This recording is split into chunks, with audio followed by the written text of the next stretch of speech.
d'être ici à la Cité des Hirondelles. J'avais eu l'occasion de rencontrer la présidente de l'amicale et je souhaitais, et j'avais pris surtout l'engagement de venir à la rencontre des habitants pour faire un état des lieux et puis en même temps échanger avec eux.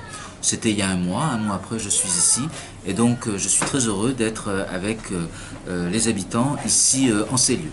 Je constate d'abord que c'est un habitat à taille, je dirais, humaine, ce qui change de certaines cités, et donc ça c'est plutôt quelque chose de positif.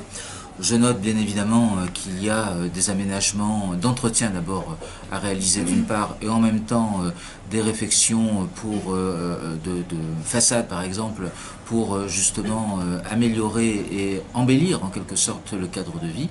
Et donc mon souci en étant ici, c'est justement de constater de visu les problématiques et les attentes des habitants pour essayer de trouver des solutions aux problèmes. On va parler aussi des difficultés liées à l'entretien de la voirie qui semble incomber à la communauté urbaine notamment. Et donc mon rôle, c'est bien évidemment de me faire le relais. J'ai demandé à mes services quand même de faire en sorte d'accélérer le traitement des dossiers, mais il faut bien savoir que lorsqu'il y a un sinistre, nous ne sommes pas seuls à décider, nous sommes tributaires de la décision des assurances. Et tant que l'assureur n'a pas donné son accord pour réaliser les travaux, quelquefois on ne peut pas le faire. Donc il faut comprendre que ce n'est pas simplement de la responsabilité de 13 habitants. Pour ce qui concerne les mutations, ben écoutez, ça tombe bien, puisque vous le savez, j'ai décidé de présider la commission d'attribution des logements et j'ai souhaité notamment que sur le contingent 13 habitants, il y ait les chefs d'agence qui viennent défendre les dossiers portés donc par les agences, de manière justement à favoriser les mutations, et les candidats qui doivent être présentés par les agences sont des candidats qui doivent demander des mutations. Je trouve qu'effectivement, il n'est pas normal, lorsqu'on est dans un parcours résidentiel, eh bien, par exemple, dans un parcours de vie, à un moment donné, on a besoin d'un T5, et puis après, ben, les enfants partent, ou il y a une décohabitation, les gens divorcent, se séparent, et on a besoin simplement d'un T3 ou d'un T2. Donc il faut être beaucoup plus réactif pour proposer ce type de logement, de manière à favoriser et à rendre plus dynamique le parcours résidentiel. Ce matin, je présidais une commission d'attribution. Nous avons attribué 2 logements à des personnes qui avaient fait leur première demande il y a 16 ans. Et donc, je trouve que c'est tout simplement pas normal. Et donc, l'ancienneté est un critère de choix de la commission.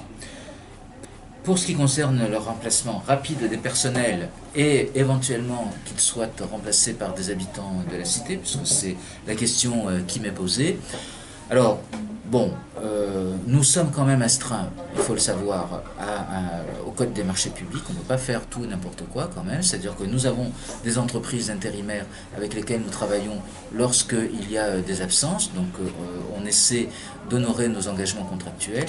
Ça, c'est le premier aspect. Le deuxième aspect, c'est que moi je suis ouvert à toute solution. Hein. Je ne suis pas opposé par principe. Mais c'est vrai que les choses sont relativement compliquées parce qu'on est quand même dans un pays où il y a des règles de droit et je m'astreins à les appliquer. Entreprises qui emploient justement des intérimaires, ce sont des agences d'intérim, il faudrait peut-être qu'on en ait les coordonnées pour qu'éventuellement on puisse demander à certaines personnes de s'y inscrire. Au cas où... mais de toute manière, l'entreprise d'intérim avec laquelle nous travaillons, elle est connue, elle est référencée, je veux dire. Donc après, il suffit de mettre en relation. Le lien social, c'est pas simplement organiser de temps en temps une manifestation ou une animation dans une résidence. C'est bien, mais c'est pas suffisant. Le lien social, ça se construit au quotidien, comme vous le faites ici dans ce local, avec justement le travail d'aide aux devoirs, le travail sur l'aide à la lecture, le travail des échanges humains, parce que je pense qu'on vit dans une société où à force de passer trop de temps sur Internet, eh bien on en oublie l'essentiel. Donc c'est important d'avoir cet échange. Et donc je considère que le rôle de 13 Habitat, c'est d'aider les associations qui font un travail sur le long terme au bénéfice des habitants. Voilà. Mais à côté de ça, je veux être franc, c'est bien de demander, mais on ne peut pas toujours tout demander. Il faut aussi se prendre en main soi-même. Et donc, mon rôle, c'est bien évidemment de rappeler que chaque locataire a des droits, c'est évident, mais mon rôle, c'est aussi de rappeler que chaque locataire a des devoirs. Aussi, c'est être juste. Être juste dans l'attribution des logements, bien sûr. Être juste aussi dans les efforts budgétaires que l'on doit réaliser pour améliorer votre quotidien.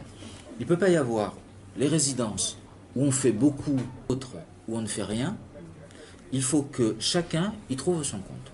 Or, je le dis sans esprit de polémique, je trouve que par le passé, il y avait des résidences ou des villes qui avaient beaucoup ou moyennement, et d'autres qui avaient peu ou pas du tout.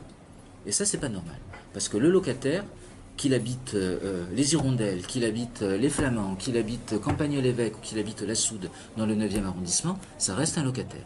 Et le logement, c'est quand même quelque chose qui, avec l'emploi, sont, je dirais, ce qui donne de la dignité aux gens. Donc il faut être en capacité de répondre à ces besoins-là. Après, il y a une réalité, il y a beaucoup de dégradations, il y a des choses aussi qui se passent qui ne sont pas toujours de notre fait. Et je considère que le rôle, il est à chacun de se mobiliser. Bien sûr que le personnel doit se mobiliser, bien sûr que moi, président, je dois prendre les bonnes décisions, mais vous avez un rôle à jouer. Ce n'est pas toujours à l'autre de faire. C'est aussi à vous, quelquefois, de prendre votre destin en main. Et c'est ce que j'essaie de m'appliquer à faire et à faire comprendre à chacun.